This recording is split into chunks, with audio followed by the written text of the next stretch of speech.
Putra ya. Oke. Oke, saya mulai ya. Oke. Bismillahirrahmanirrahim. Assalamualaikum warahmatullahi wabarakatuh. Waalaikumsalam. Eh,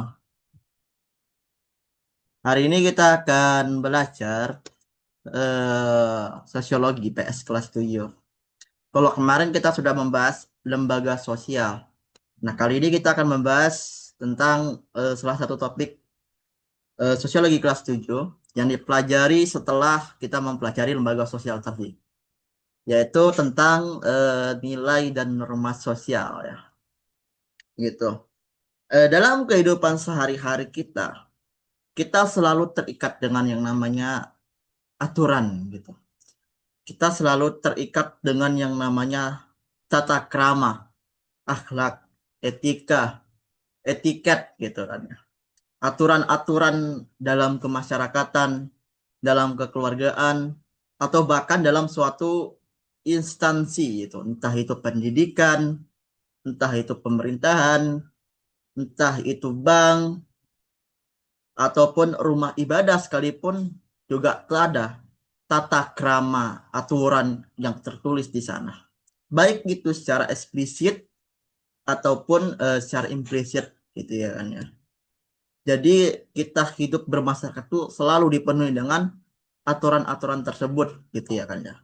Di dalam keluarga misalkan dalam level keluarga kita memiliki banyak sekali norma-norma yang juga berlaku seperti bertutur yang baik kepada orang tua ataupun manut kepada orang tua. Itu ya kan? Terus di lingkungan sekolah pun juga kita memiliki aturan atau norma-norma tertentu. Seperti memakai seragam yang rapi, yang sesuai dengan jadwal. Terus datang tepat waktu, mungkin jam 7 harus sudah masuk gitu ya kan. Baris yang rapi ketika ada upacara gitu ya kan ya. Dan tidak boleh mengantuk dalam kelas. Itu adalah kumpulan, itu adalah himpunan aturan-aturan gitu ya. Norma-norma yang berlaku dalam kehidupan sehari-hari kita, dalam kehidupan masyarakat kita. Dan itu sudah menjadi fitrah kita dalam kehidupan masyarakat, ya kan ya. Sebagaimana yang dikatakan oleh filsuf Cicero, ubi societas ibius, di mana ada masyarakat, di situ ada hukum.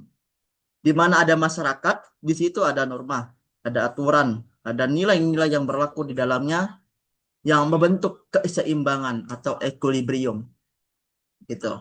Nah, materi kita hari ini adalah kita bakalan membahas nilai dan norma-norma tersebut, baik itu yang berlaku dalam kehidupan sehari-hari ataupun yang ternyata bersifat implisit gitu ya. Jadi kita akan membahas itu gitu dalam kehidupan sosial kita, dalam kehidupan masyarakat kita.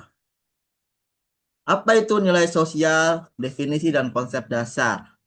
Menurut Surjono Soekarno, nilai adalah konsepsi abstrak dalam diri manusia mengenai apa yang dianggap baik dan buruk. Dia berfungsi sebagai pedoman berperilaku secara general, secara umum. Jadi nilai di sini itu adalah konsepsi abstrak, gitu ya kan ya. Dia tuh abstrak, nggak bisa dilihat gitu, nggak bisa diraba, nggak ada contoh konkretnya gitu ya kan ya. Dan dia itu menjadi dasar pijakan asumsi tertentu yang kemudian membuat kita bisa menilai sesuatu itu apakah dia itu buruk ataupun baik gitu ya kan. Dan dia berfungsi sebagai pedoman perilaku secara umum gitu. Ada apa aja contohnya? Ya kita tahu ada keadilan ya kan. Keadilan itu termasuk nilai. Keadilan itu apakah sebuah konsep yang konkret? Enggak. Adil itu banyak sekali eh, definisi-definisi mengenainya kalau kita lihat perkembangannya gitu. Tapi apakah adil ini bisa kita lihat kasusnya? Nggak bisa. Kita selalu mendefinisikan keadilan itu sebagai hal yang berbeda-beda gitu. Misalkan ada orang yang menganggap adil itu adalah setara gitu. Kita bagi uang misalkan nih ya, ada lebaran, habis lebaran ya kan. Ada ibu ya kan punya 3 anak, satu dewasa, satu remaja, satu anak kecil masih kecil gitu kan. Ada orang yang berpersepsi gitu. Oh, keadilan itu sama rata. Ya udah berarti orang dewasa, anak yang remaja ini, anak yang kecil ini kasih aja 50.000 rata semuanya. Jadi ada orang yang menilai keadilan itu sebagai sesuatu yang sama rata gitu. Ada lagi orang yang berpersepsi lain lagi. Berpendapat kalau keadilan itu bukan sama rata, tapi sesuai dengan kebutuhan, sesuai dengan konteks gitu ya. Nah, akhirnya dia memberikan THR itu, uang itu berbeda-beda pula kepada anaknya gitu. Yang dewasa mendapatkan uang lebih banyak karena dia punya banyak kebutuhan, karena dia punya banyak apa finansial yang harus dicukupin gitu. Terus yang remaja dikasih setengah, yang anak kecil lebih sedikit lagi karena dia itu bermasa bermain-main. Atau mungkin sebaliknya, gitu ya kan ya. Ada orang berpendapat cenderung mengatakan, oh anak yang kecil ini kasih banyak aja kan dia masihnya bermain-main, gitu ya kan ya. Jadi dia harus lebih dikasih surplus gitu kan. Harus disurplus dengan berbagai macam kebahagiaan dan ketergantungan tertentu gitu ya kan. Terus nanti yang remaja ini sedikit, yang dewasa lebih sedikit lagi. Karena dia yang lebih dewasa ini dia sudah mampu secara finansial gitu kan. Jadi orang itu mempersepsikan keadilan itu berbeda-beda gitu. Atau kalau kita mau lihat dalam konteks ideologi pun, orang-orang cenderung mengatakan keadilan itu secara beda-beda gitu. Dalam tradisi eh, ideologi politik ataupun ekonomi liberalisme dengan ideologi politik dan ekonomi marxisme, mereka memiliki persepsi yang berbeda terhadap keadilan itu. Yang satu mungkin menekankan kepemilikan privat, kepemilikan pribadi atas produksi, hak-hak dasar ya individualis. Yang satu mungkin menekankan kolektivitas, kepemilikan bersama, gitu. Masyarakat tanpa kelas, tanpa ada kesenjangan, tanpa ada konflik, gitu ya. Yang berkelanjutan, gitu. Yang berkepanjangan. Jadi itu adalah salah satu contoh nilai dan masih banyak nilai-nilai yang ada di sekitar kita, ya kan ya. Nilai kasih sayang, nilai kemanusiaan dan sebagainya. Kita mengetahui itu dan kita hidup dalam konsep-konsep tersebut, gitu. Jadi nilai itu adalah konsepsi yang masih abstrak dan dia dikatakan dipakai sebagai penilaian seseorang atau manusia untuk menilai sesuatu apakah dia baik apakah dia buruk gitu ya kan ya. Nilai kasih sayang oh berarti memperlakukan manusia sesama apa adanya gitu ya kan ya, tanpa melihat latar belakangnya gitu kan. Ketika ada orang yang memperlakukan manusia lain secara kejam, oh dia langsung menilai oh ini buruk gak bermoral gitu. Jadi nilai itu cenderung dipersepsikan atau dipakai untuk menjudge gitu, menilai sesuatu gitu. Apakah dia akan berkonsisten apakah dia mempunyai bobot keburukan atau dia mempunyai bobot kebaikan gitu ya. Dan dia bersifat generik gitu. Nah, nilai bersifat abstrak ya dia tidak dapat tidak atau tidak bah. Namun pengaruhnya sangat dirasakan dalam kehidupan sehari-hari. Ya, karena kita hidup dalam konsep itu gitu. Kenapa kita nggak membunuh gitu? Karena kita punya nilai kemanusiaan gitu kan ya. Kenapa ada kebijakan yang menguntungkan rakyat jelata dan sebagainya? Ada kebijakan bantuan sosial dan sebagainya. Karena ada nilai-nilai yang ada di dalam lingkungan kita itu. Tapi kita nggak bisa melihatnya. Nilai keadilan gitu. Dan sebagainya. Dan nilai itu terbentuk melalui proses yang disebut sebagai sosialisasi. Atau proses penanaman nilai dalam diri manusia. Yang terbentuk dari 4 faktor. Dari 4 hal gitu. Pertama dari keluarga, ini yang paling intim, yang paling awal dalam kehidupan manusia. Manusia dalam kehidupannya di awalnya itu pasti dibentuk dengan keluarga. Baru kemudian sekolah, baru ada kemudian faktor-faktor lingkungan dan kemudian budaya di mana dia dilahirkan, di mana dia tinggal gitu ya kan. Gitu. Klasifikasi nilai sosial menurut Profesor Dr. Notonegoro. Eh, jadi ini ada klasifikasi nilai dari Profesor Dr. Notonegoro. Walaupun secara apa namanya itu secara umum dia sebenarnya mendefinisikannya dengan 3 hal gitu. Dia membagi dengan 3 gitu. Yaitu nilai material, nilai apa keindahan estetika gitu. Dan terakhir adalah nilai religius. Itu adalah 3 klasifikasi nilai dalam teori yang asli dari Profesor Dr. Notonegoro. Yang kemudian dalam buku-buku selanjutnya, dalam buku-buku pendidikan selanjutnya, dalam buku-buku PPKN selanjutnya, kemudian salah satu konsepnya tuh diderivasikan gitu, diturunkan. Salah satunya adalah konsep nilai keindahan gitu. Menjadi 4 atau 3 itu. Nah, di sini saya paparkan ada 5 nilai ya, klasifikasi nilai sosial yang ada dari Profesor Dr. Nugro. Tapi kita perlu dulu konteks untuk memahaminya gitu kan ya. Karena Profesor Dr. Notonogoro ini mengklasifikasikannya secara hierarkis gitu. Artinya klasifikasi nilai ini dia nggak menyatakannya secara horizontal gitu. Dia nggak mengklasifikasinya sebagai keberagaman, tapi dia mengklasifikasikannya sebagai stratifikasi. Dia mengklasifikasinya sebagai hierarkis gitu.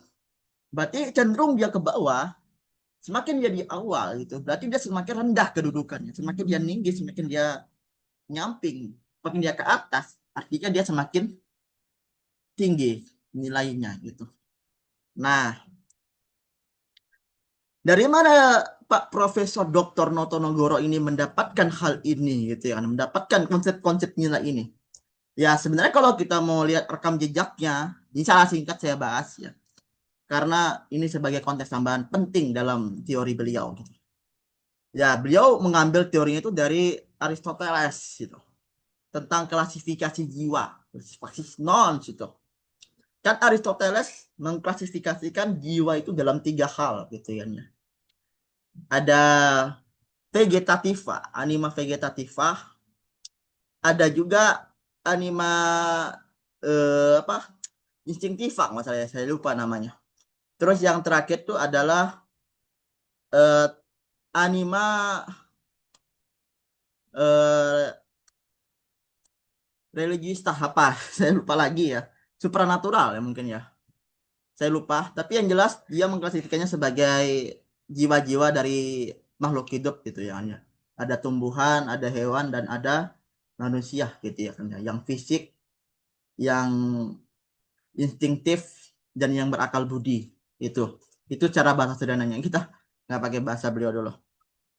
Jadi Aristoteles itu mengklasifikasikan ini itu dari ke bawah dulu gitu. Dia memulainya dari nilai-nilai materialistik dulu. Baru kemudian ketika nilai-nilai materialistik itu sudah terpenuhi, dia naik lagi gitu klasifikasinya ke nilai selanjutnya, yaitu kita mengenalnya nilai-nilai yang bersifat instinktif. Maksudnya nilai-nilai yang bersifat instinktif ini adalah nilai-nilai yang bersifat kebutuhan gitu. Dia material, dia fiskal, cuman dia berfungsi sebagai pemenuhan kita untuk melakukan suatu aktivitas, suatu profesi tertentu gitu. Kemudian yang terakhir, dia oncak lagi ke yang paling tinggi adalah eh, nilai yang berkaitan dengan kejiwaan gitu. Yang kemudian dia sebut sebagai puncaknya sebagai eudaimona. Nah, eudaimona itu adalah puncaknya gitu. Akal budi ya, gitu. Jadi dia menetapkan klasifikasi nilai itu sebagai hierarkis gitu ya. Dia ditentukan berdasarkan klasifikasi jiwa itu. Dan klasifikasi tersebut didasarkan kepada ontologisnya. Maksudnya ontologisnya di sini adalah apa yang sebenarnya dia lakukan gitu ya. Apa hal yang menjadi kemudian unik dalam kelas apa jiwa tersebut gitu. Manusia unik dengan akal budinya, hewan unik dengan hasrat dan instinktifnya gitu ya kan. Dan sebagainya. Jadi dia mengklasifikasinya sebagai begitu gitu. Ya walaupun nanti ada kritik terhadap konsep beliau ini, terhadap konsepnya Aristoteles ini banyak kritik, terutama kritik naturalistik falasi ya, dia cenderung naturalistik falasi gitu, menganggap hanya karena dia memang sudah ada fiturnya di alam ya jadi otomatis jadi nilai moral itu salah. Itu ada yang mengkritik dia seperti itu, ada juga yang mengkritik kalau klasifikasinya itu historis dalam artian pseudo scientific gitu, maksudnya nggak sesuai lagi dengan realitas sains saat ini gitu. Kemudian dari Aristoteles ini dikembangkan oleh seorang teolog Italia yang kita kenal dari mazhab skolastik, namanya Thomas Aquinas gitu. Nah, dia menambahkan dari 3 nilai itu adalah satu lagi nilai yang namanya nilai supranatural. Ya kan ya. Nah, nilai supranatural ini adalah nilai-nilai yang berkaitan dengan ketuhanan, kerohanian gitu. Makanya kemudian Pak Profesor Dr. Nugoro ini menempatkan nilai kerohanian itu yang paling tinggi kedudukannya gitu. Jadi itu konteks singkat dari pemikiran beliau tentang nilai itu, klasifikasi nilai. Nah, yang pertama ada nilai material. Nilai yang berguna bagi kebutuhan fisik dunia. Ada contoh makanan bergizi, pakaian, tempat tinggal, dan kebutuhan jasmani lainnya. Kalau dalam ilmu ekonomi kita sebut ini sebagai kebutuhan primer. Kebutuhan paling utama gitu. Sandang, pangan, papan lah istilahnya. Gitu. Kemudian ada nilai vital. Nilai yang berguna untuk menunjang gitu. Jadi setelah kebutuhan paling dasar terpenuhi, ada lagi kebutuhan penunjang, disebut sebagai kebutuhan sekunder. Nah, ini yang disebut sebagai Pak Profesor Dr. Goro itu sebagai nilai vital. Dia berguna untuk menunjang aktivitas manusia sehari-hari. Contoh, buku bagi pelajar gitu kan. Ya, buku tulis lah, buku paket lah, buku LKS lah, atau mungkin buku pelajaran dan sebagainya gitu. Dan dia biasanya berkaitan dengan profesi seseorang, dengan kedudukan seseorang, dengan peran sosial yang dijalankan oleh individu tersebut gitu ya kan ya.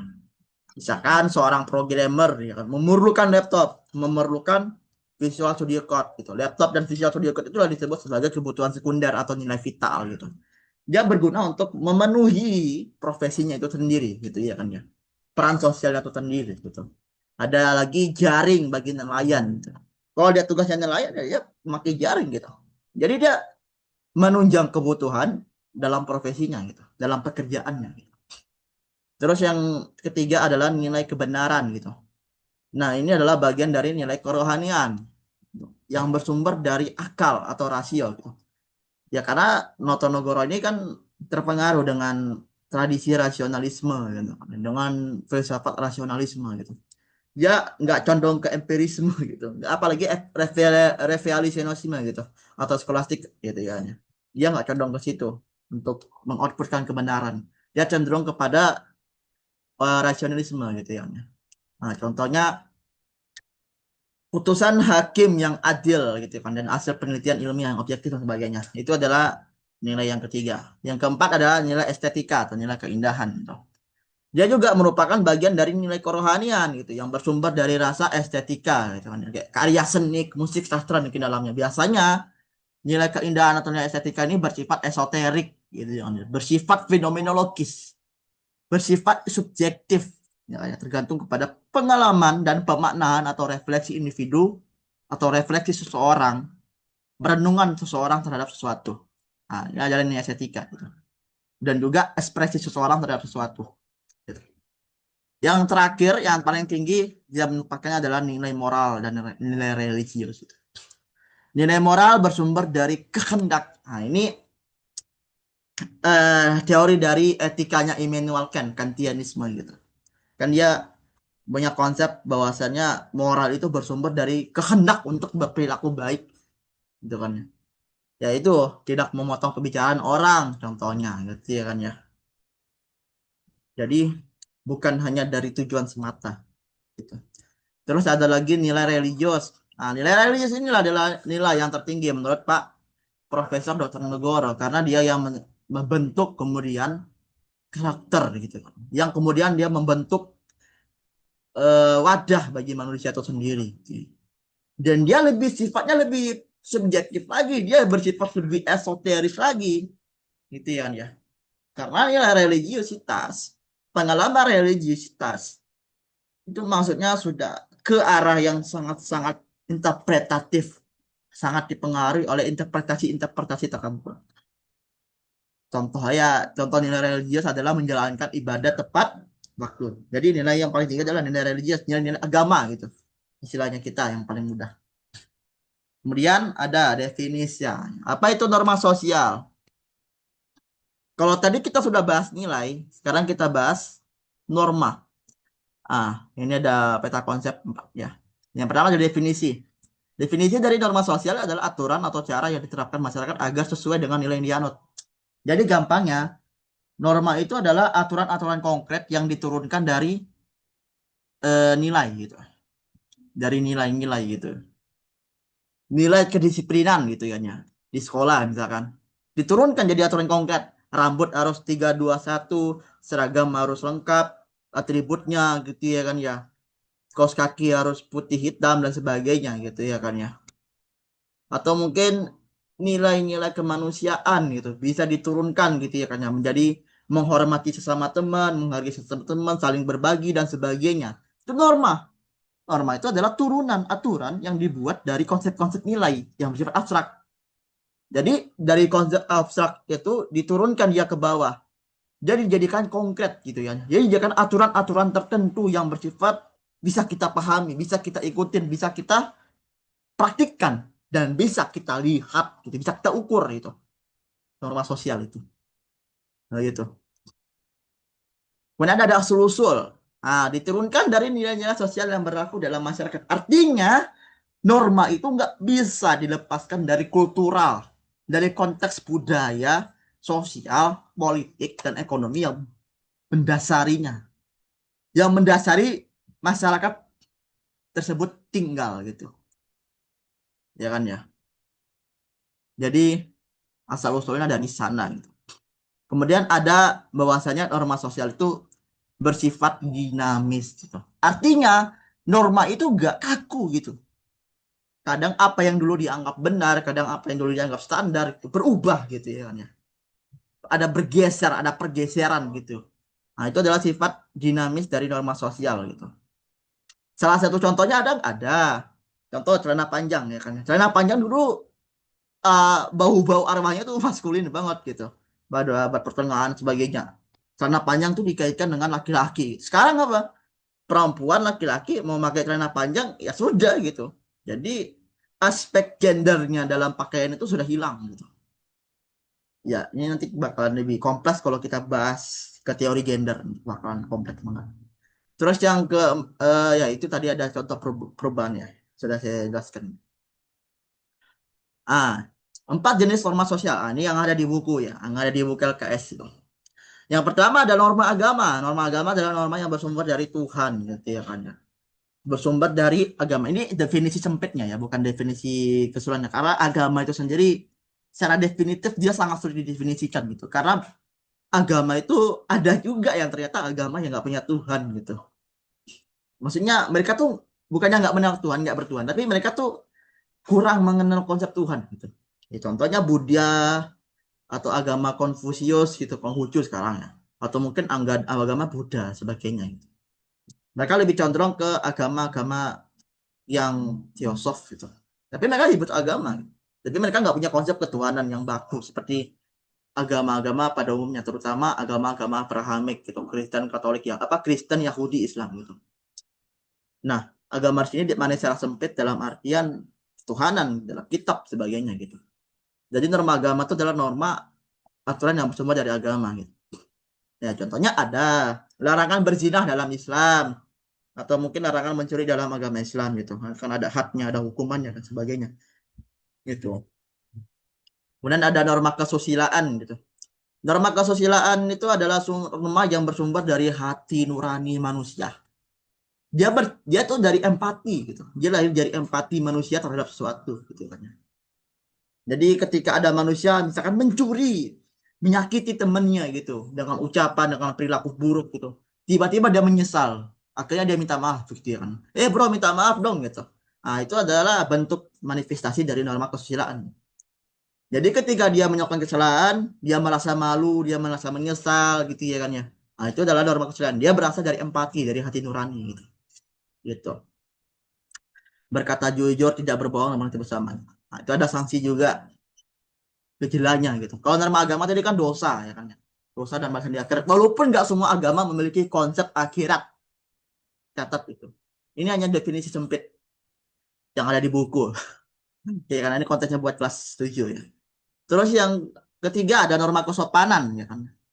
Nah, ini adalah tata krama yang sifatnya lebih subjektif lagi, sifatnya lebih dinamis lagi. Berbeda-beda di antara budaya gitu ya. Norma kesopanan gitu. Artinya norma yang berasal dari bagaimana suatu masyarakat daerah tertentu, secara masyarakat daerah geografis tertentu, teritorial tertentu itu bergaul gitu. Nah, mereka berinteraksi dengan orang-orang sekitarnya, bergaul dengan orang sekitarnya, berkomunikasi dan sebagainya. Dan dari komunikasi interaksi sosial itu mereka kemudian membentuk suatu adab, suatu tata krama gitu ya kan ya. Dan banyak sekali gitu. Di Bandung contohnya, itu kan kita tahu kalau kita ingin menyapa orang lewat dekat dekat dengan orang aja, lewat sedikit saja dengan orang depan orang yang lebih tua, itu kita mengucapkan punten mbak, punten bu gitu kan ya, punten teh, punten kang gitu ya kan ya.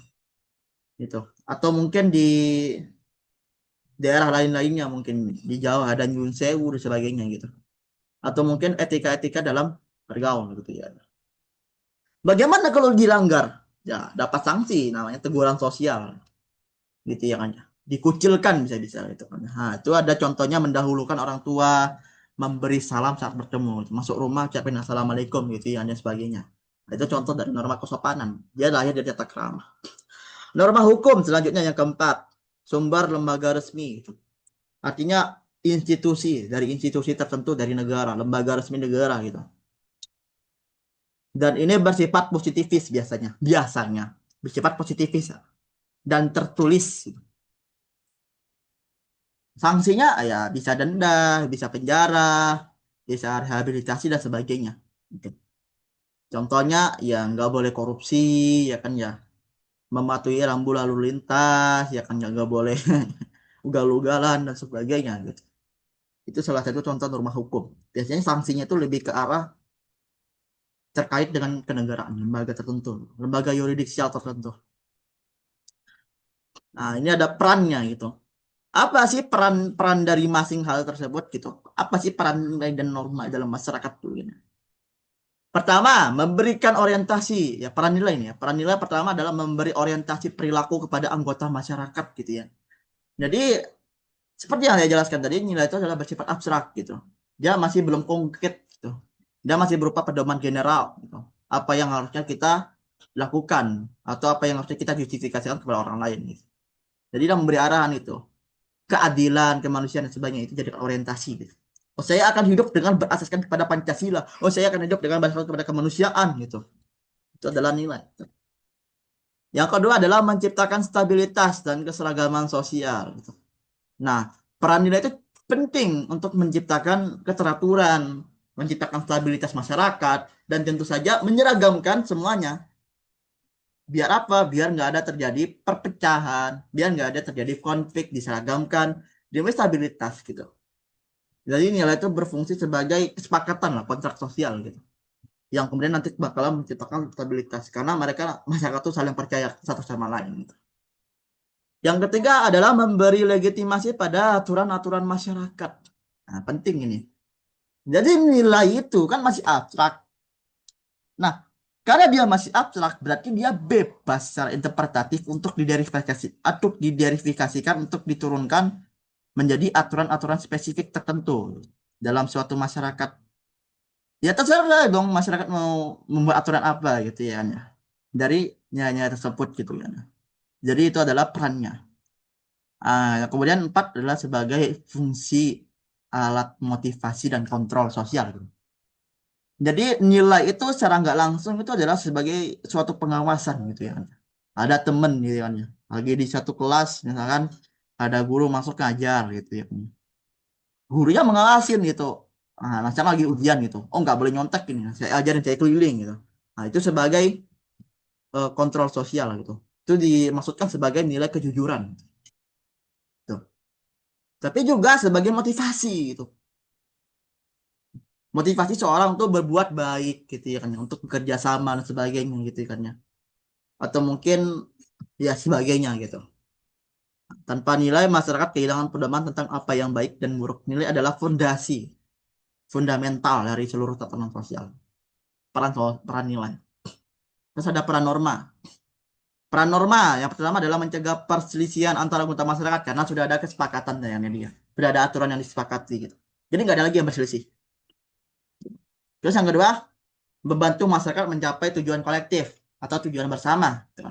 Jadi norma itu dibikin, disepakati, diseragamkan ya supaya kita bisa menggunakan itu sebagai sarana tertentu untuk mencapai tujuan tertentu yang telah disepakati juga secara bersama dalam satu masyarakat gitu. Terus yang ketiga adalah memelihara seperangkat nilai bersama. Ini fungsi atau peran norma itu sebagai penjagaan. Yang keempat adalah mengatur, mengendalikan, dan memberi sanksi pada perilaku yang menyimpang, deviantif. Gitu. Beda ya, menyimpang di sini bukan dalam kategori moral, bukan dalam kategori secara moral, tapi secara norm apa bukan, secara sosial ya maksudnya. Tanpa norma nilai tidak dapat diterapkan secara nyata. Jadi kalau nggak ada norma, ya nilai itu jadi awang-awang gitu. Jadi konsep atau ide abstrak gitu. Tapi kita nggak bisa menilainya, kita nggak bisa memperhatikannya gitu kan ya. Kalau nggak ada norma ya kan ya. Jadi norma itu berfungsi sebagai derivasi tersebut dari hal-hal yang bersifat abstrak kita konkretkan dalam aturan-aturan spesifik gitu. Gitu. Dan juga norma memastikan bahwasanya nilai tersebut, nilai-nilai abstrak tersebut yang diturunkan nantinya itu jadi norma, itu dihormati gitu, dijaga gitu, dipatuhi gitu ya oleh masyarakat gitu. Disuruh oleh elemen masyarakat gitu. Ya. Kemudian kesimpulannya adalah nilai dan norma adalah dua pilar utama kehidupan sosial yang saling melengkapi. Nilai memberikan orang direction, memberikan orang arah, dan memberikan mereka meaning of life gitu, memberikan makna hidup gitu. Sedangkan norma menjadi aturan konkret yang mewujudkan nilai tersebut dalam perilaku nyata. Dan keduanya bekerja secara harmonis, tertib, dan teratur. Tuh. Dari mana kita belajar nilai dan norma? Ada. Nah, ini termasuk topik sosialisasi ya. Kita nggak akan mendalami hal ini. Karena ini topik kelas 10. Yang pertama adalah keluarga. Agen sosialisasi, ya dia sebut primer ya. Karena dia memang yang pertama kali kita hadapi gitu. Kita lahir di keluarga gitu. Kita dibentuk oleh keluarga gitu. Jadi ini adalah yang pertama gitu. Keluarga, agen sosialisasi primer, pertama dan paling berpengaruh dalam membentuk nilai, norma, dan karakter dasar individu sejak lahir. Jadi ada orang terlahir dari orang kaya, orang miskin, atau masyarakat menengah, atau masyarakat kurang mampu, atau masyarakat yang toksik, atau dari keluarga yang permisif, terlalu bebas, atau yang terlalu strict parent, yang orang tuanya terlalu ketat. Itu ketika mereka berinteraksi ke ruang sosial, itu mereka bakal membawa persepsi yang berbeda. Kenapa mereka membawa persepsi berbeda? Karena mereka sejak awal itu sudah dibentuk secara berbeda-beda pula oleh keluarga. Itu membuktikan bahwasanya keluarga adalah tempat di mana individu pertama kali ditempa, pertama kali dibentuk karakter dan nilai sosialnya dan normanya gitu. Terus yang kedua ada sekolah gitu. Nah, sekolah itu adalah sekunder ya. Mereka eh, membentuk kita, atau mungkin dalam istilah pedagoginya adalah conscientization ya. Membentuk kita menjadi sadar ya. Membentuk suatu kesadaran kita terhadap suatu isu-isu tertentu gitu kan. Atau membentuk suatu disiplin tertentu gitu kan ya, dan sebagainya, nilai akademik, kecerdasan, dan kemampuan gitu, soft skill dan sebagainya, itu juga kita dapatkan dari sekolah gitu. Terus yang ketiga adalah kelompok teman sebaya atau lingkungan ya kan ya. Jadi gembulan atau pergaulan itu sangat mempengaruhi gitu. Kalau gaulnya sama orang-orang nggak bener, sama orang-orang pemabuk, sama ya orang-orang bejat deh istilahnya itu ya kan ya, bisa kita katakan seperti itu. Sama gangster-gangster, ya kita akan terbawa sama mereka gitu. Kita akan terikut arus sama mereka gitu. Kalau orang gangster kan mereka kan suka melakukan konvoy kekerasan dan sebagainya, atau tawuran sebagainya. Kita bakal ikut sana gitu. Dan kita belajar dari mereka gitu kan. Coba aja temukan anak-anak yang jago tawuran dengan anak-anak yang terdidik gitu. Mereka pasti akan membawa persepsi yang berbeda. Itu yang disebut sebagai habitus gitu. Yang disebut sebagai habit gitu dari suatu individu. Kemudian yang keempat adalah media massa. Nah, jadi media itu, entah itu media internet, koran, makalah, majalah, berita, dan sebagainya, atau dan di TV dan sebagainya, itu juga membentuk persepsi gitu. Karena dia juga membawa kiringan opini tertentu kepada publik gitu kan ya. Jadi dia juga membentuk persepsi gitu. Framing media itu berpengaruh loh sebenarnya. Bagaimana kemudian, misalkan kemudian yang kemarin kejadian tuh ya, yang Trans7 ya. Trans7 memberitakan tentang pesantren gitu kan ya. Pesantren itu dekaden, pesantren itu degradasi, pesantren itu feodal dan sebagainya. Dan dari situ, dari Trans7 itu kemudian masyarakat yang awalnya memiliki pandangan positif terhadap pesantren tiba-tiba jadi turun kepercayaannya gitu. Oh, pesantren ternyata jorok gitu kan. Oh, pesantren ternyata banyak kali feodal gitu kan ya. Oh, ternyata pesantren banyak sekali pencabulan gitu kan ya. Jadi Pejabat salah satunya juga kan banyak tuh media memberitakan, kan ada laporannya gitu. Eh, Kalau nggak salah ada berapa itu ya kasus gitu, 170-an kasus gitu pencabulan di pondok pesantren dalam daerah Jawa, Jawa Barat kalau nggak salah, entah, saya lupa juga. Nah, ketika media memberitakan itu, dia membentuk persepsi kepada masyarakat gitu. Ketika media memberitakan, oh pesantren ini ada kasus kiai mencabulkan santriwatinya gitu ya kan ya. Oh, masalah berpersepsi gitu. Oh, pesantren itu tempatnya para pencabul gitu kan, teman. Akhirnya sekarang terjadi tuh. Kalau kalau sampean kalau kalian scroll TikTok, scroll Instagram, ya kan ada apa konten-konten anak santri gitu kan ya.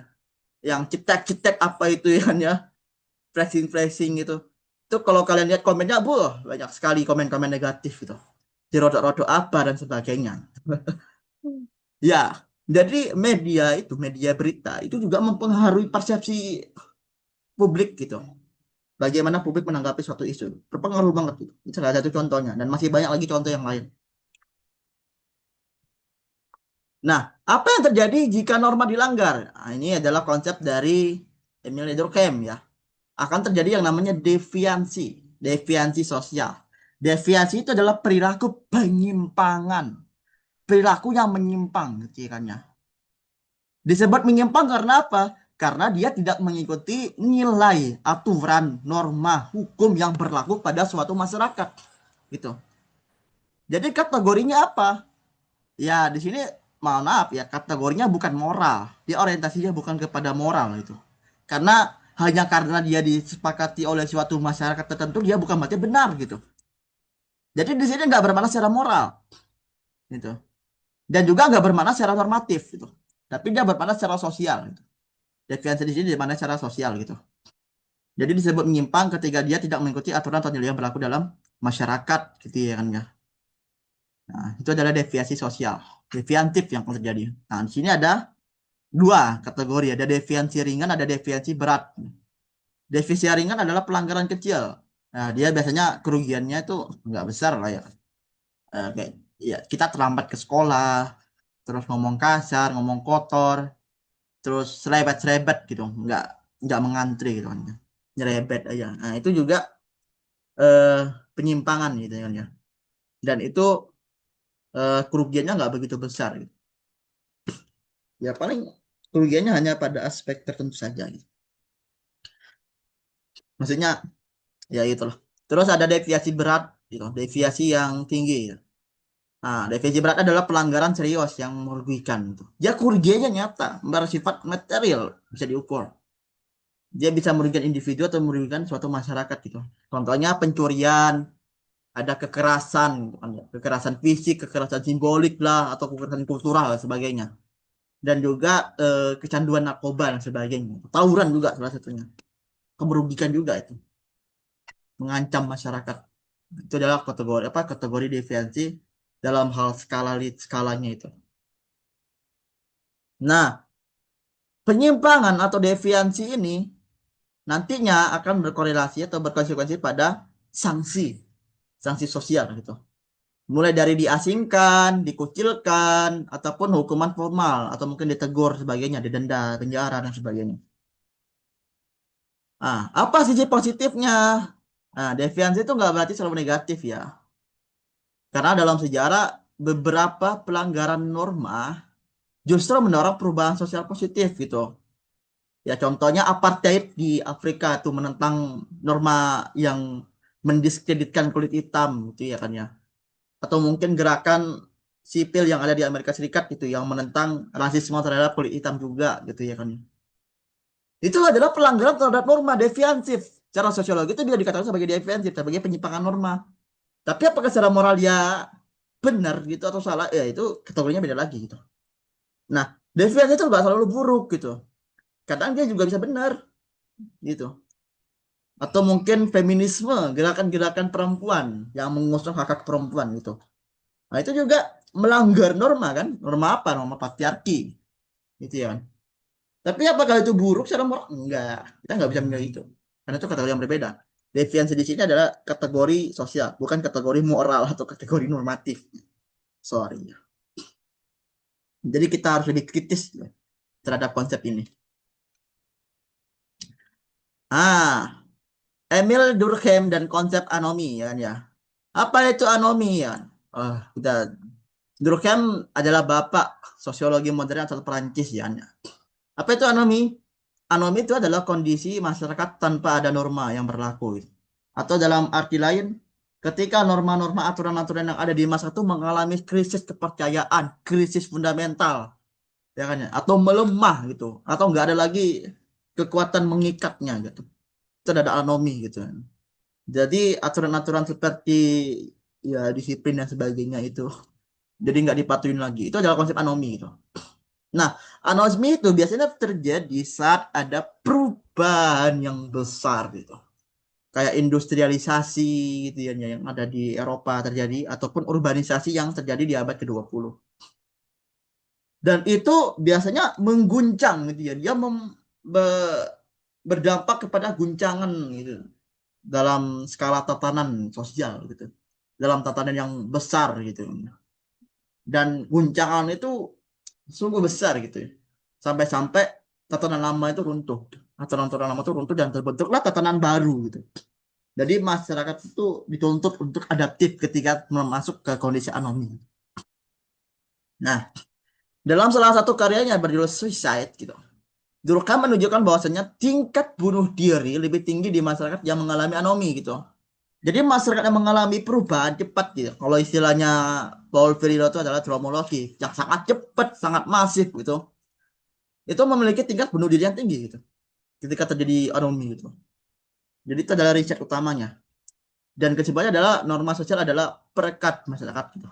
Jadi dia yang menjadi jangkar bagi masyarakat. Kalau jangkar yang hilang ya orangnya bakalan berseliweran gitu. Bakalan kacau gitu. Karena ya itu tadi akan mengalami alienasi kalau misalkan norma itu nggak ada lagi. Anomi terjadi. Hanya adalah refleksi singkat ya, silakan ditanyakan di pribadi. Menurutmu apakah Indonesia pernah mengalami kondisi anomi pada peristiwa apa? Apa dampaknya bagi masyarakat saat itu? Refleksi. Nah, ini adalah strain theory dari Robert Camerton ya kan. Strain theory. Ini diukur dari dua hal ya, dua kategori ya. Apakah individu itu menerima suatu tujuan budaya, suatu tujuan nilai atau norma masyarakat? Dan apakah individu tersebut juga menerima prasarananya atau mungkin sarana atau media untuk menyampaikannya gitu, menyampaikannya. Dia ada dua level ini. Dari level tujuan budaya dan lagi dari level cara gitu. Dan dari sini Robert Camerton merumuskan 5 reaksi masyarakat terhadap tujuan budaya. Nah, yang pertama adalah conformity gitu. Individu menerima tujuan budaya, misalkan jadi kaya gitu. Dan dia menggunakan cara-cara yang sah untuk mencapainya. Dan ini yang paling umum dan paling stabil dan paling sering terjadi di masyarakat gitu. Ya contohnya kerja keras, belajar sungguh-sungguh, gitu, belajar yang giat dan sebagainya gitu. Dan dari belajar sungguh-sungguh itu kemudian dia mencapai kesuksesan. Dapat ranking 1 misalkan, dapat hadiah misalkan. Itu adalah conformity. Ini adalah kondisi yang paling umum. Nah, yang kedua adalah innovation, inovasi gitu. Menciptakan hal-hal yang baru. Individu menerima tujuan budaya. Dia menerima, oh, saya ingin menggapai kesuksesan finansial, saya pengen kaya gitu ya. Saya pengen punya keluarga dan sebagainya, saya pengen keluar negeri sebagainya. Dia menerima tujuan budaya itu. Tapi dia nggak menerima caranya.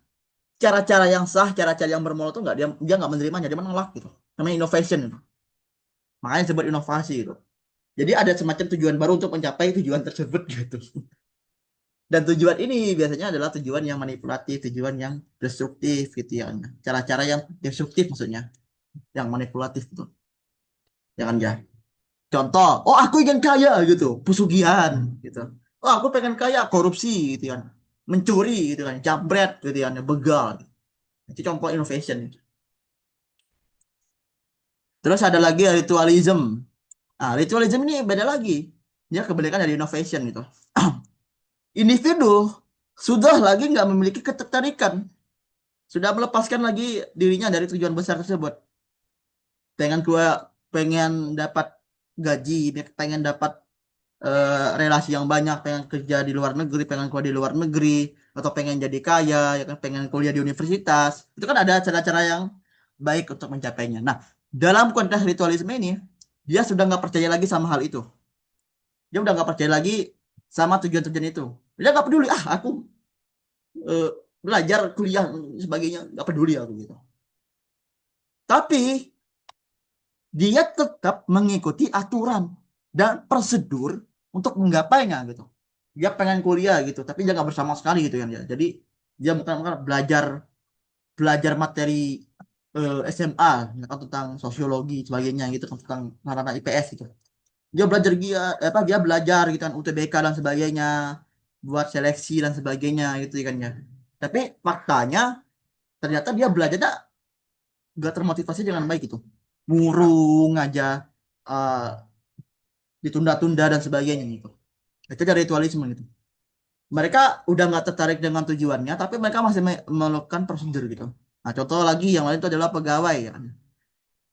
Pegawai yang bekerja tanpa motivasi atau ambisi, ya. Datang ke kantor hanya ngetak ngetik saja, nggak ada sapa-sapa, salam sapa dan sebagainya. Kerja pun juga nggak maksimal gitu kan, yang banyak tugas numpuk dan sebagainya. Ah, itu ritualisme. Dia udah nggak mencapai tujuannya lagi gitu. Tapi dia masih menerima caranya, dan itu biasanya menghambat motivasi intrinsiknya. Nah, yang keempat adalah retriatism. Nah, ini lebih ekstrim lagi, retriatism. Retriatism itu adalah negasi terhadap dua hal itu.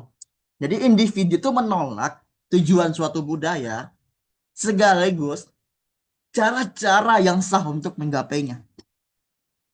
Contohnya apa? Bandar narkoba, ya kan ya. Gelandangan gitu ya kan ya. Orang-orang ya termarginalkan dan sebagainya. Orang-orang yang hidup di luar sistem masyarakat gitu kan. Gelandangan salah satu. Ya itu contohnya retriatism gitu. Jadi mereka udah nggak tertarik dengan tujuannya, kan nggak tertarik dengan rumah gitu. Hidupnya tuh udah hopeless gitu, nggak punya harapan gitu. Nah, itu adalah retriatism. Nah, terus yang kelima adalah rebellion. Nah, kalau retriatism itu dia hanya sekedar menolak, rebellion ini beda lagi, kan dia memberontak gitu kan.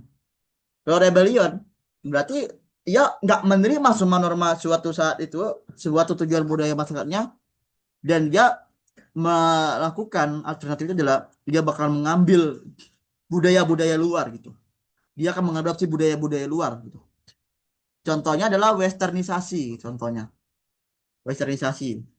Eh, budaya keberat-beratan yang kemudian mempengaruhi struktur ataupun tujuan budaya di timur gitu. Itu contohnya. Jadi individu tuh menolak tujuan dan caranya, tapi dia akan menggantinya dengan cara yang baru gitu. Contoh adalah aktivis, aktivis HAM, aktivis lingkungan, aktivis LGBT dan sebagainya. Itu adalah contoh-contoh dari rebellion gitu. Mereka menolak norma, mereka menolak nilai, mereka menolak tujuan budaya, mereka menolak tujuan masyarakat, mereka menolak konformitas, mereka menolak cara-caranya, dan mereka menolak perspektif yang sama sekali baru. Gitu. Ya, itu jadi aktivis contohnya. Nah, apa yang di teorinya? Nah, itu teorinya adalah bahwasannya penyimpangan tadi yang disebutkan di sini adalah lahir biasanya dari ketidakadilan struktural itu. Ketika tujuan budaya tersebar luas, tapi caranya nggak merata gitu. Artinya dalam satu masyarakat tuh tujuan budayanya itu tersebar gitu.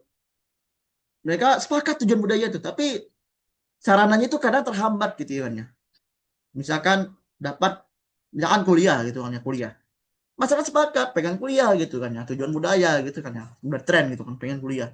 Tapi caranya pun sulit gitu. Terbatas, akses pendidikan masih berfokus kepada rakyat elit, fokus-fokus pendidikan masih pada kaum-kaum tertentu, ya kan ya. Pedagogisnya masih berantakan, pendidikannya masih kolonial dan sebagainya, kolot gitu. Nah, ketika kondisi tersebut terjadi, nah terjadilah fase-fase ini sebenarnya. Dalam disebut strain teori gitu. Jadi eh, penyimpangan itu enggak hanya dipahami sebagai karakter buruk belaka, tapi juga respon terhadap tekanan yang tidak adil. Ini adalah kriminologi ya. Tapi saya nggak akan bahas dalam artian dia akan begitu mendalam namanya. David Garland ya. Dia adalah orang Skotlandia, lahir di Skotlandia. Dia kemudian ambil di jurusan, pertama dia tuh di jurusan hukum, kuliah jurusan hukum, lulus kemudian dia beralih ke sosiologi gitu. Dan sekarang dia aktif mengajar di New York University, NYU gitu, di bidang ya hukum dan sosial gitu. Dan karya utamanya adalah yang diterbitkan dari tahun 2001 adalah The Culture of Control, budaya kontrol. Dan itu menjadi referensi sentral dalam studi sosiologi kriminologi abad ke-21. Nah, tesis utamanya adalah di era late modernity atau di era modernitas lanjut gitu ya kan. Modernitas lanjut istilahnya. Kontrol sosial itu tersebar, sudah tersebar ke komunitas gitu kan ya. Ke sekolah, ke korporasi, ke individu gitu ya kan ya. Misalkan maling, katakanlah maling gitu. Pencuri gitu kan. Nggak lagi diawasi oleh satpam, nggak lagi diawasi oleh polisi, tapi diawasi lagi oleh komunitas lokal gitu kan ya. Pasang ada contohnya ronde kan ya, ronde desa gitu kan ya. Ganti-gantian rakyat desa jaga itu keamanan gitu. Atau mungkin grup WhatsApp, gitu, grup WhatsApp keluarga, WhatsApp sekolah dan sebagainya gitu. Memantau aktivitas murid gitu kan. Kalau ada murid misalkan murid sekolah itu kan ya, bolos sekolah, difoto ya kan, di grup itu dilaporkan dan sebagainya gitu. Begitu. Jadi penjagaan keamanan, resolusi atas konflik kriminal itu sudah lagi tidak diterapkan kepada, tidak lagi tidak dilemparkan kepada sebagaimana mestinya yang disebut yaitu negara dan tentunya lembaga-lembaga negara yang menjamin keamanan itu seperti tentara, polisi, ya kan, atau lembaga hukum gitu ya, keadilan, pengadilan dan sebagainya. Tapi diurus sama masyarakat tersebar gitu. Ya, karena faktor utamanya ada urbanisasi gitu. Karena urbanisasi itu merombak struktur sosial yang lama, perpindahan, terjadi mobilisasi sosial yang begitu masif gitu, ya kan? Gitu. Dari mana dia dapat data ini gitu? Ya dari pengamatannya, dari analisisnya itu terhadap Amerika Serikat gitu. Nah, jadi dia mengamati Amerika Serikat dan dia membaginya jadi dua orde, jadi dua era gitu. Pertama era plural welfareism tahun 1900 sampai tahun 1970. Era ini gitu disebut sebagai plural welfareism gitu.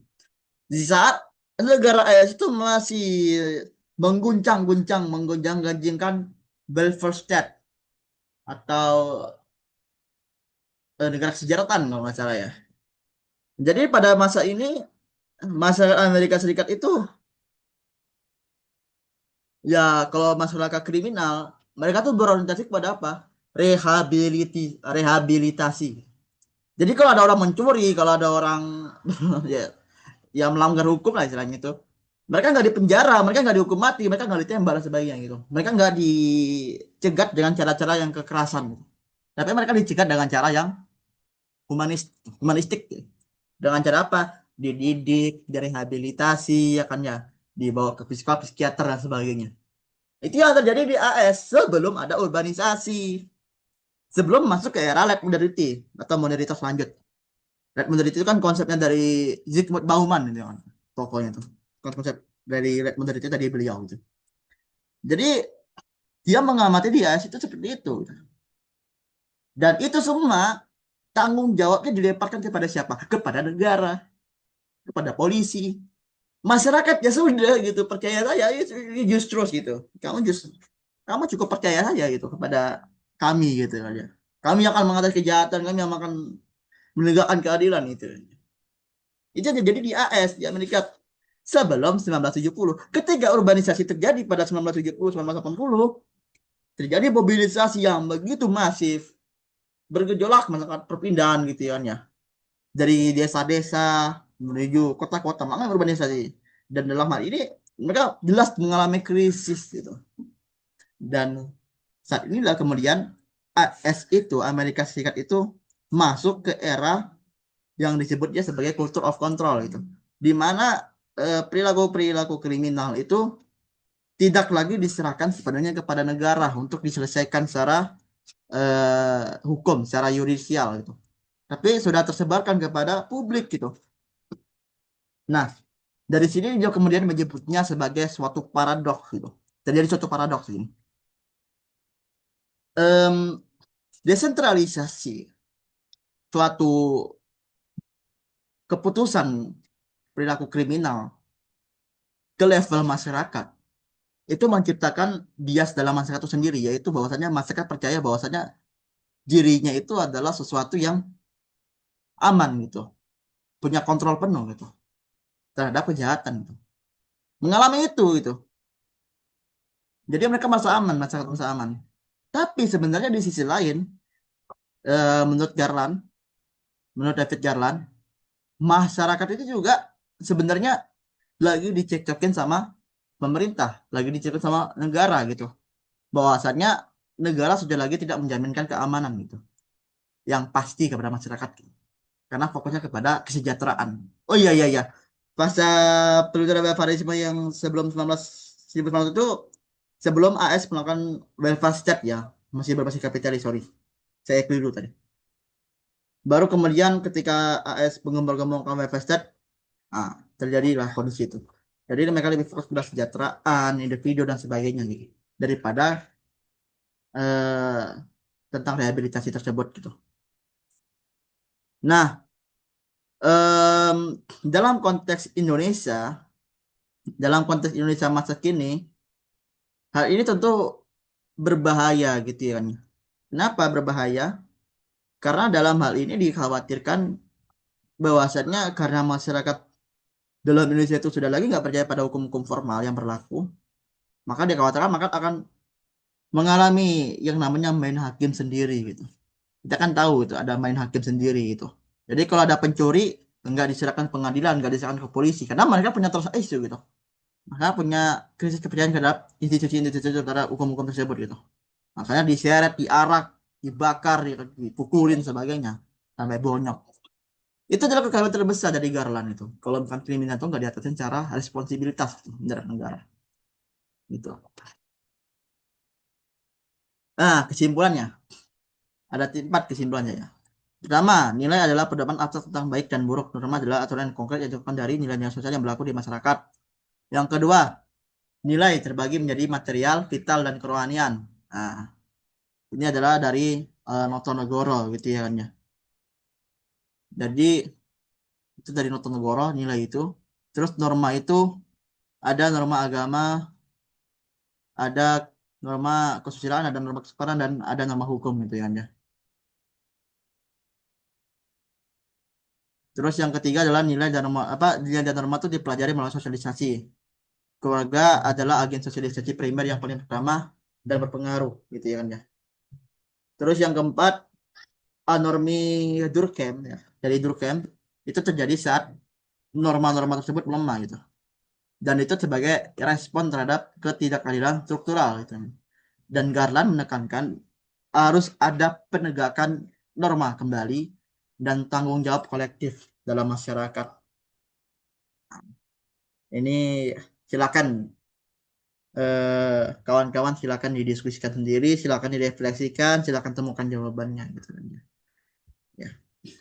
Sekian pemaparan dari saya. Ya, sekian dari saya.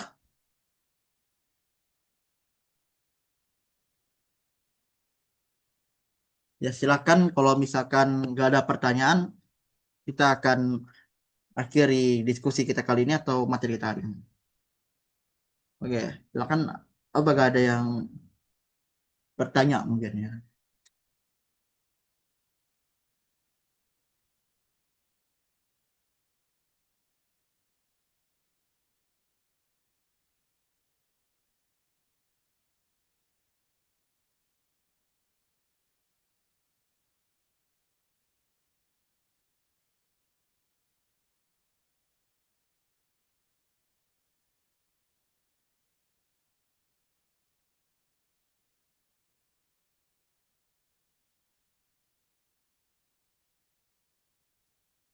Oke, sepertinya nggak ada pertanyaan ya. Oke, kalau gitu saya akhiri ya.